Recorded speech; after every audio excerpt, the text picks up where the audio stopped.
بسم اللہ الرحمن الرحیم اللہم صلی علی سیدنا محمد وعلی آل سیدنا محمد و اصحاب سیدنا محمد وبارک وسلم علیہم۔ ناظرین، پھر ایک عنوان کے ساتھ آپ کے سامنے حاضر ہوں۔ آج کا میرا عنوان اس تعلق سے ہے کہ کیا دین متین کے مسائل، وہ کوئی بھی مسائل ہوں، عقیدے سے ان کا تعلق ہو یا اعمال سے ان کا تعلق ہو، کیا ہر شخص یہ جواز رکھتا ہے؟ کیا ہر شخص کو یہ حق حاصل ہے کہ وہ اسے بیان کرتا رہے اور دوسروں کو بتائے یا دین کی بات کرے؟ جیسے ہم دیکھتے ہیں کہ آج اس پرفتن دور کے اندر، دجالی دور کے اندر، وہ اشخاص کہ جن کو شاید ان کے محلے کے اندر صحیح ڈھنگ سے کوئی نہیں جانتا، اور وہ دین کا مسئلہ بڑی دھڑلے سے بیان کرتے ہیں، اور پھر وہ اشخاص کہ جنہیں صحیح ڈھنگ سے ابھی مبادیات کا، بیسکس جو علوم ہیں ان کا کوئی پتہ نہیں، ہم لا يعرفون الفباء، العلم، ابتدائی علوم نہیں جانتے، وہ بھی بات کرتے ہوئے نظر آتے ہیں، علماء پر طنز کرتے ہوئے نظر آتے ہیں، اور علماء کو چیلنج کرتے ہوئے نظر آتے ہیں۔ تو ایسوں کو تو علماء کو بھی وقت نہیں دینی چاہیے، اور ایسوں سے الجھنا اپنے ایمان کی بھی خرابی ہے۔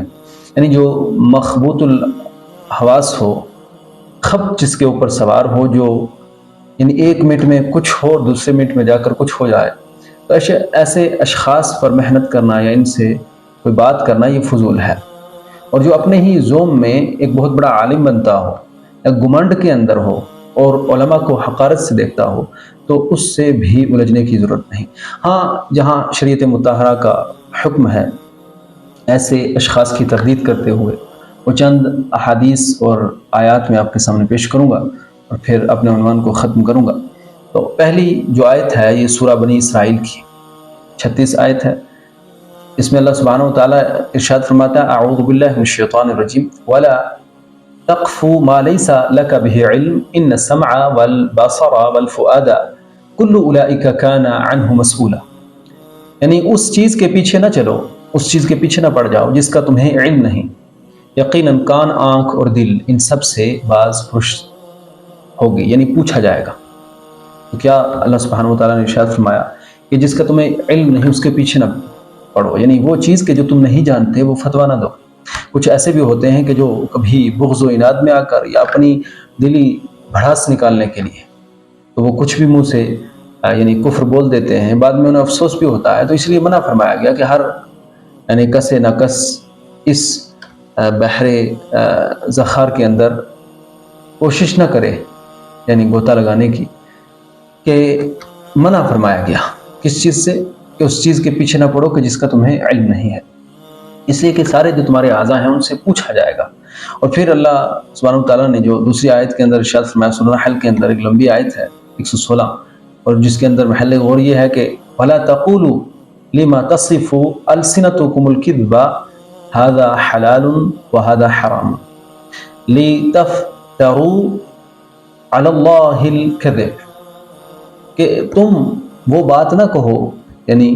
اپنی زبانوں سے جھوٹ بول کر یہ نہ کہو کہ یہ حلال ہے اور یہ حرام ہے، کہ تم اللہ پر، تاکہ اللہ پر کیا کرو، جھوٹ باندھو۔ تو جو چیز اللہ نے حلال کی ہے اسے حرام کر دو، اور جو حرام ہے اسے حلال کر دو، بغیر علم کے بات کرو۔ تو کچھ ایسے بھی ہوتے ہیں کہ اپنا دلی بغض و حسد نکالنے کے لیے وہ حکم جو کسی شخص کے تعلق سے نہیں ہے، مان لو کوئی بھی حکم ہو، وہ صادر کر دیتے ہیں۔ تو ایسوں کی مذمت فرمائے۔ پھر سنن نبی داؤد کے اندر 3641 حدیث پر یہ بہت بڑی وعید ہے ان فتویٰ بازوں کے لیے کہ من افتی بغیر علم فانما اثمه علی من افتاہ، کہ اگر جس کو بغیر علم کے فتویٰ دیا گیا تو اس کا گناہ فتویٰ دینے والے پر ہے۔ جیسے کوئی بھی آتا ہے، میں نے کئی محافل کے اندر دیکھا ہے، ویڈیو لمبی ہو جائے گی، یہ ان اشخاص کے لیے جو آج ماڈرن اشخاص ہیں، جو یہ کوئی بھی ان سے مسئلہ پوچھتا ہے وہ کہتے ہیں ہم جانتے ہیں، ہم بتا سکتے ہیں، مولوی کی کیا ضرورت ہے، ہم بتا سکتے ہیں، ہر شخص علم سیکھے۔ تو وہ خود بھی گمراہ ہوتے ہیں اور دوسروں کو بھی گمراہ کرتے ہیں۔ یعنی اب فتویٰ دیا گیا، جس کو غلط فتویٰ دیا گیا، تو اب فتویٰ جس کو دیا گیا اس پر گناہ نہیں ہے، بلکہ جس نے فتویٰ دیا ہے اس پر گناہ ہے۔ تو ہر کسے نہ کس یہ عالم و مفتی نہیں بن سکتا، یہ ایک علوم و فنون ہیں کہ جنہیں کافی دیر درکار ہے سیکھنے کے لیے۔ تو اللہ سبحانہ و تعالیٰ سے دعا ہے کہ ہمیں سمجھنے کی توفیق عطا فرمائے، اور ہمارے قلوب کے اندر اخلاص عطا فرمائے، ہمارے قلوب کے اندر سچائی عطا فرمائے اور سچائی کی طلب عطا فرمائے۔ یہ نہیں کہ کسی کو ہیچ دکھانے کے لیے یا علماء پر ایک آج نوجوانوں کا ایک طبقہ جو آپ یوں سمجھیں کہ غیروں کے اشاروں پر سامنے آ چکا ہے، کہ جو علماء پر طنز کرتا ہے اور علماء کو حقارت کی نظر سے دیکھتا ہے۔ اس کا نتیجہ یہ ہوتا ہے کہ وہ خود علم سیکھنے لگتے ہیں اور خود فتاوی دینے شروع ہو جاتے ہیں اور گمراہ ہوتے ہیں، اور دوسروں کو بھی گمراہ کرتے ہیں۔ پھر اللہ کے رسول ارشاد فرماتے ہیں، سنن ترمذی کی 268 یہ حدیث نمبر ہے، قال رسول اللہ صلی اللہ علیہ وسلم اجرؤکم علی الفتیہ، اجرؤکم علی الفتیہ اجرؤکم علی النار، کہ تمہارا کسی بھی شخص کا فتوے دینے میں جلدی کرنا، یہ تمہارا کیا ہے، وہی دوزخ کی آگ میں جانے میں بھی سب سے زیادہ جری ہے۔ جو شخص جری ہے فتویٰ دینے میں، وہ فوراً دے دیتا ہے اور بلا سوچے سمجھے دے دیتا ہے، تو ایسا شخص آگ میں جانے کا بھی زیادہ مستحق ہے، اس اعتبار سے بھی وہ جری ہے۔ اللہ سبحانہ و تعالیٰ عملی خیر کی توفیق عطا فرمائے اور ہمیں دین متین کو سمجھنے کی توفیق عطا فرمائے، اپنے ہوا و نفس کی پیروی میں یا کسی کی بغض و حسد کے اندر خود ساختہ مفتی بننے سے اللہ ہم تمامی کی حفاظت عطا فرمائے۔ والسلام علیکم ورحمۃ اللہ وبرکاتہ۔